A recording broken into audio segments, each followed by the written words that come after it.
अच्छा जी, आपको बताएं, अब मूविंग ऑन, आपको बताएं कि हुकूमत ने पेट्रोल की कीमत बरकरार रखने का फैसला किया है और अलबत्ता डीजल की कीमत में 7 रुपये फ़ी लीटर और मिट्टी के तेल की कीमत में 3 रुपये 82 पैसे, सही कहा है ना?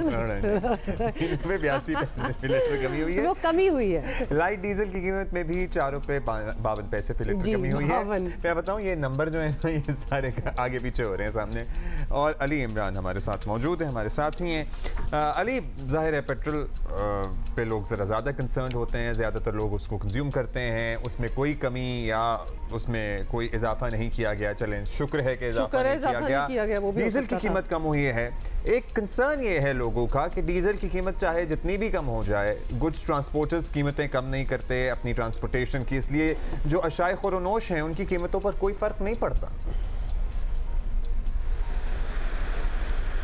जी बिल्कुल, डीजल ही वो एक अहम तरीन फैक्टर है कि जो महंगाई पे बराह रास्त असरअंदाज होता है, क्योंकि कराची पोर्ट से लेके सूस बॉर्डर तक जो भी आबादियां हैं वहाँ तक खाने पीने की अशिया हों या दीगर, उनको डीजल के पे चलने वाले ट्रक्स ही तरसील करते हैं। और जैसे ही इजाफा होता है यहाँ कराची में जो मौड़ीपुर अड्डा है और हज़ारों ट्रक्स हैं क्योंकि वो प्रेफर ये करते हैं कि ईरानी सस्ता डीजल इस्तेमाल करें, लेकिन यहाँ पे जब कीमत बढ़ती है तो वो फौरन इजाफा कर देते हैं। इस पे कोई रेगुलेटरी बॉडी नहीं है कि जो शिपिंग के रेट्स को कंट्रोल करे। शिपिंग के रेट्स और जो हैंडलिंग चार्जेस हैं जो शिपिंग कंपनीज लेती है वो भी मनमाने वसूल कर रही होती हैं।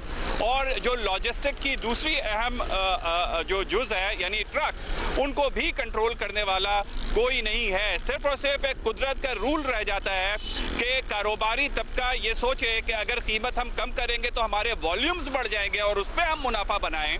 कुछ लोग करते हैं 5-10%, लेकिन मेजॉरिटी जो ट्रेंड है वो ये कि जो कीमत आ जाती है उसको फिर अगर सख्त कंपटीशन हो तो कम होगा, अदरवाइज कम नहीं होता। जी तो यही सूरत हाल है और इस मरतबा भी यही सूरत हाल है।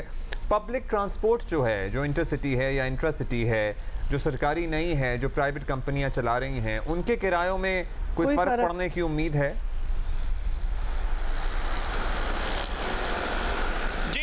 अब जबकि मुख्तलिफ लाइन्स सवेयर कंपटीशन में है बिटवीन कराची टू इस्लामाबाद और पंजाब रूट्स, तो उसमें एक्सपेक्टेशंस यकीनन है कि अब जबकि पेट्रोल डीज़ल की कीमत जो सितंबर का पीक बनाया था उससे तकरीबन 18% कम हो चुकी हैं, तो उसके बाद ये उम्मीद है कि वो कीमतों में फौरी कमी का ऐलान करेंगे। उस तरह से फौरी कमी का ऐलान करेंगे और ये ऐलान बिल्कुल वैसा ही होगा जबकि वो इजाफे का ऐलान करते हैं। जब पीक बनाया था 330 रुपीज़ का, उस वक्त जो वो रेट ले रहे थे उसको अब से कंपेयर किया जाएगा। लेकिन उससे पहले मैकेनिज्म होने की ज़रूरत है कि कमिश्नर्स जो हैं, जो रेलेवेंट ट्रांसपोर्ट अथॉरिटीज़ हैं, उनको आपके अब्दुल्ला सवाल से और हुमा के सवाल से पहले उनको कल रात ही एक्शन इस सिलसिले में ले लेना चाहिए था। लेकिन अनफॉर्चुनेटली इस तरह से होता नहीं है। अवामी अहमियत के मामलात जो है वो पीछे रह जाते हैं। पॉलिटिक्स और दीगर चीज़ें ज़्यादा इख्तियार करती हैं। Ali Imran, thank you for speaking with us. ये तो जब तक प्रेशर नहीं पड़ता और ये सवाल नहीं उठते कि भाई अब अगर ये हो ही गया तो कुछ आगे भी किराए भी कम करो and all that, obviously who would do that. अच्छा जी, निसार बज़मी साहब को हम याद कर रहे हैं, उनको ट्रिब्यूट दे रहे हैं। वैसे तो हमने ख्याल नहीं रखा, लेकिन चलिए एक रिमाइंडर के तौर पर हम ये मिली नगमा उनका कंपोज किया हुआ, क्योंकि अब ख्याल रखना बहुत ज़रूरी है, इसलिए नागुज़ीर है।